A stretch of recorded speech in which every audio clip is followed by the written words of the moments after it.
Welcome to news for you channel Sach Ka Samna with Pankaj Sharma.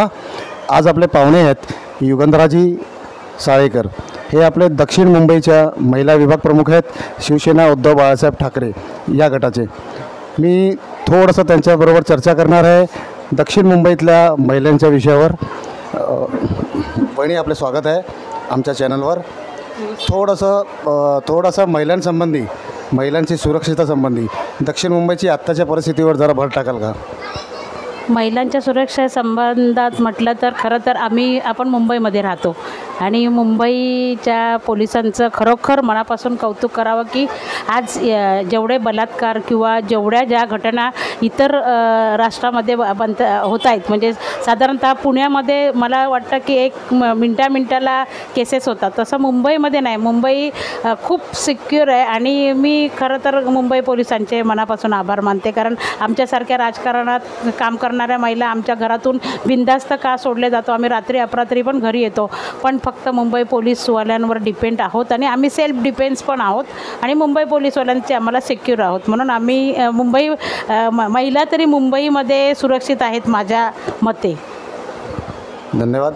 अजून मला एवढं म्हणायचं होतं की आत्ता तर BMCचं इलेक्शन आहे, आता इलेक्शन आहेत की नाहीत हे कुठेतरी अस्वस्थता ही जनतेत निर्माण झालेली आहे की नक्की होणार तरी की नाही, त्यावर काय म्हणाल आपण? खरं तर हे असं कधीच झालं नव्हतं। मी स्वतः एक नगरसेविका म्हणून सभागृहात बसून आलेली आहे आणि माझ्या बालपणापासून मी असं कधी पाहिलं नाही की नगरसेवक नाही। नगरसेवक म्हणजे हा एका नगराचा सेवक असतो आणि जर तो सेवकच त्या नगरात नसेल तर त्या नगराची दुरावस्था बघा। आज मुंबईची काय दुरावस्था आहे, रस्ते खोदून ठेवलेले आहेत, प्रत्येक कॉन्ट्रॅक्टरने 5-5, 10-10 मीटर रस्ते खोदून ठेवलेले आहेत आणि मनमानी प्रशासनाचा कारभार चालू आहे, म्हणजे महानगरपालिकेवर कुणाचाही अंकुश राहिलेला नाही आहे आणि हवा तसा पैसा प्रशासन किंवा प्रशासनाच्या मार्फत जे गव्हर्मेंट आता चालू आहे ते पैसा उधळत आहेत आणि गेले 30 वर्ष मुंबई महानगरपालिकेवर माननीय बाळासाहेब ठाकरे यांचा भगवा फडकत होता आणि आम्ही त्यातूनही नगरसेवक काम करत होतो। ज्यावेळी आम्ही नगरसेवक म्हणून काम करत होतो ज्यावेळी नगरसेवक म्हणून आम्ही सभागृहात गेलो त्यावेळी आम्हाला स्वतःला 2 मुलं आहेत आणि मी माझा एक वॉर्ड असं 3 म्हणजे मला 3 मुलं, मी लोकांना सांगायचे मला 3 मुलं आहेत, एक मुलगा एक मुलगी आणि माझा वॉर्ड, म्हणजे आम्ही आमच्या वॉर्डला मुलाप्रमाणे जपत होतो। आज या वॉर्डची, मी ज्या वॉर्डमध्ये राहते ते दुरावस्था बघा। संत सेना महाराज मार्ग जो मेन मार्केटचा रोड आहे आज 3 महिने झाला खोदून ठेवलेला आहे, पाणी दूषित येत आहे, लोकांना कचऱ्याची समस्या आहे, हाऊस गल्ल्या तुडुंब भरलेल्या आहेत। काय करतं आहे प्रशासन, काय करतं? इकडचे जे होऊन गेलेले होते ते नगरसेवक बोलतात ना आम्ही हे आहोत म्हणून, आता आहेत कुठल्या बिळात लपून राहिलेले आहेत, म्हणजे अतिशय महानगरपालिकेची परिस्थिती खूप बिकट आहे।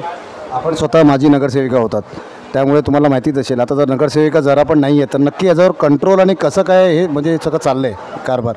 माननीय उद्धवजी साहेबांच्या आदेशानुसार किंवा आदित्य साहेबांच्या आदेशानुसार माझ्या इकडचे सर्व दक्षिण मुंबईचे शाखा प्रमुख किंवा माझे नगरसेवक आम्ही सातत्याने वॉर्डमध्ये असतो, सातत्याने वॉर्डमध्ये जाऊन लोकांची कामं करतो। उदाहरणार्थ ज्या वास्तूमध्ये आपण बसलो आता शाखा क्रमांक 220मध्ये, इथे विभागामध्ये कुणालाही विचारा तुम्हाला कधी उत्पन्नाच्या दाखल्याला प्रॉब्लेम आला आहे का, तुम्हाला कधी ओळखपत्राचा प्रॉब्लेम आला आहे का, किंवा तुम्हाला कधी वोटिंग कार्डसाठी प्रॉब्लेम आला आहे की माझा शाखा प्रमुख इकडे 24 तास बसलेला असतो।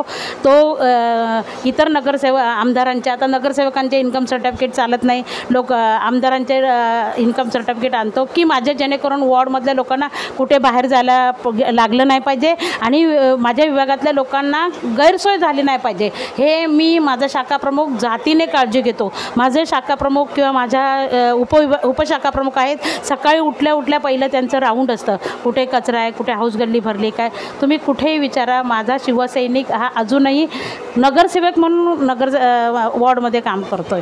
सुंदर, अतिसुंदर। आणि दुसरा एक अजून एक विषय होता की प्रशासनाने आता तुम्ही बघितलं असेल लाडकी बहिणी कुठेतरी पैसे कमी करण्याचा असा काहीतरी त्याने निर्णय घेतला आहे, त्यावर आपण काय म्हणाल? खरं तर लाडकी बहीण योजना ही आम्हाला मान्यच नाही आहे, पण ठीक गोरगरिबांना त्यातूनच 4 पैसे गव्हर्नमेंटचे मिळत होते, विकास होते, आम्ही विकासाला आमचा अडथळा नाही आहे.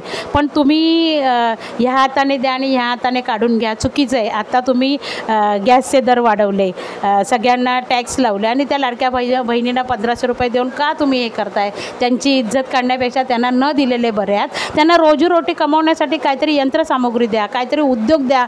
उद्योग दिलात, आज महानगरपालिकेसारख्या मोठे मोठे टेंडर्स आहेत, त्या आमच्या बचत गटांना टेंडर द्या. आमच्या महिला मेहनत करायला तयार आहेत, पण असे तुमचे लाडकी बहीण योजनेचे पैसे घेऊन महिलांना तुम्ही असं हे करू नका. त्यांची एक प्रकारची इज्जत गेल्यासारखं आहे. त्यामुळे ह्याला तर मला अजिबात हे पटलेलं नाही आहे. आज नाही उद्या BMC इलेक्शन्स होणार अशी अपेक्षा ठेवतो सर्व, आणि जेव्हाही ते इलेक्शन्स होतील तर दक्षिण मुंबईला आपण कार्यरत आहात, तर जास्तीत जास्त 50% असं पण रिझर्वेशन महिलांना आहे.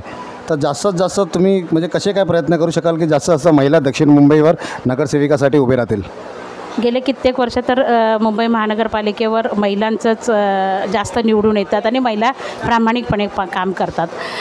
आज दक्षिण मुंबईच्या वतीने मी आपणास सांगते की 5 ते 6 नगरसेविका मी 100% निवडून आणणार, ही माझी गॅरंटी आहे. कारण माझ्या शाखाप्रमुख किंवा ज्या माझी नगरसेविका आहे ह्या अजूनही रणांगणात उतरून काम करत आहेत. भले मशीनची हे असू दे, मिस्टेक असू दे, किंवा त्यांची मतदानामध्ये गडबड असू दे, पण प्रामाणिकपणे आम्ही रस्त्यावर उतरून काम करतो आहे अजूनही. कधी तुम्हाला BJPचा नगरसेवक रस्त्यावर काम करताना दिसतो का सांगा? BJPचा इतर पक्षाचे कार्यकर्ते किंवा कोण तुम्हाला रस्त्यावर उतरून काम करताना दिसतात का? पण माझा उद्धव बाळासाहेब ठाकरेचा शिवसैनिक किंवा माझी नगरसेवक अजूनही रस्त्यावर काम करत आहेत, आमचे शाखाप्रमुख रस्त्यावर काम करत आहेत. त्यामुळे मी आम पब्लिकने कुणाला मत द्यावं आणि कुणाला नाही हे आम पब्लिकने ठरवावं. पण मला एवढंच कळतं की पब्लिकही आमच्या बाजूने आहे. आम्हाला माहीत आहे पब्लिक पूर्ण आपल्याला माहीत आहे, कारण पब्लिकला माहीत असतं ऑन द स्पॉट किंवा ग्राउंड लेवलला जो लोक काम करतो त्यालाच आपण निवडून द्यायचं असतं. पण जर मशीनमध्ये काय गडबड झाली तर मी नाही सांगू